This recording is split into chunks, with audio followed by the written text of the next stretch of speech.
गोवर्धनची पावन परिक्रमा पूर्ण करून आज आम्ही पाऊल ठेवलंय ब्रजभूमीच्या हृदयात म्हणजेच वृंदावनमध्ये. पोचायला दुपार झाली. आमची सुरुवात झाली ती पवित्र केशी घाटापासून. समोर संत वाहणारी यमुना मैया आणि घाटाची ती भव्यता. असं म्हणतात की याच ठिकाणी प्रभू श्रीकृष्णाने केशी दैत्याचा वध केला होता.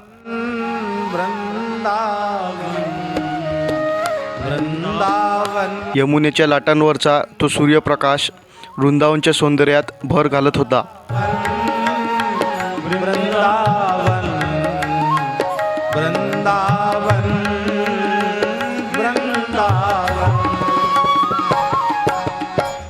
वृंदावन की शोभा देखत, वृंदावन की शोभा देखत मेरे. घाटाचं दर्शन घेऊन आम्ही निघालो एका रहस्यमयी आणि दिव्य ठिकाणी, निधिवन. भक्तांनो, निधिवन ही केवळ एक बाग नाही, तर ते साक्षात ईश्वरी चैतन्याचं केंद्र आहे. असं मानलं जातं की आजही दर रात्री इथे श्रीकृष्ण आणि श्रीराधा रासलीला करतात. इथली वाकलेली झाडं म्हणजे जणू एकमेकात गुंफलेल्या गोपीच आहेत. रात्रीच्या वेळी इथे कोणीच थांबत नाही. हा काळ केवळ राधाकृष्णाच्या भेटीचा असतो. स्वामी हरिदासजींच्या भक्तीने बाकेबिहारी याच भूमीत प्रकट झाले होते. यानंतर आम्ही श्री राधारमण मंदिराचे दर्शन घेतले आणि मग पोहोचलो वृंदावनचं प्राण असलेल्या बाकेबिहारी मंदिरात. भक्तांची अलोट गर्दी, राधे राधेचा जयघोष आणि त्या गर्दीतही झालेलं ते झाकी दर्शन.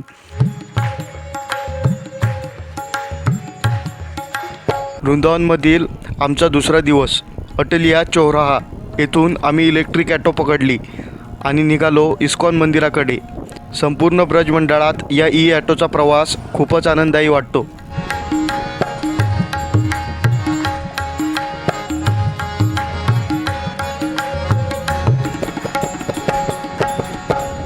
राधा मोहन के निज मंदिर, महाप्रलय नहीं जात. राधा मोहन के निज मंदिर, महाप्रलय नहीं जात. ये प्रकृति का प्रवेश वहाँ नहीं. ये राधा मोहन का निज मंदिर है, श्री वृंदावन निज महल है. राधा मोहन के निज. इस्कॉनमधील कीर्तन आणि शिस्त पाहून भक्तीचा एक वेगळाच अनुभव आला. तेथून जवळच आहे जगाला भुरळ घालणारं प्रेम मंदिर. तर सध्या आपण प्रेम मंदिरच्या इथं आहोत आणि वृंदावनमधला हा आपला दुसरा दिवस आहे. तर सध्या आपण प्रेम मंदिराच्या समोरचं जे प्रमुख प्रवेशद्वार आहे तिथं आहोत आणि आता प्रेम मंदिराच्या आत जाणार आहोत. तर सुंदरपणे आपण वृंदावन पाहिलेलं आहे. वृंदावनमध्ये केशी घाट आहे, त्यानंतर अनेक जे प्रसिद्ध मंदिर आहेत. तिथं 26 जानेवारीनंतर हा दुसरा दिवस आहे.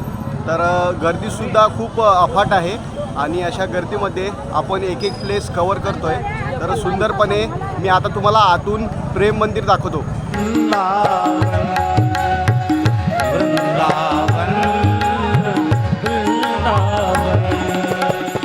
वृंदावन की शोभा देखत, वृंदावन की शोभा देखत मेरे नैन सिरात.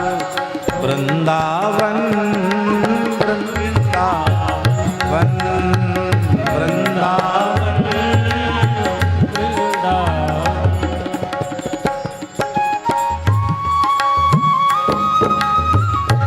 पांढऱ्या शुभ्र संगमरवरी दगडात कोरलेलं हे मंदिर रात्रीच्या रोषणाईत स्वर्गासारखं दिसतं. यानंतर चारधाम मंदिराचे दर्शन घेऊन आमची ही वृंदावन यात्रा पूर्ण झाली.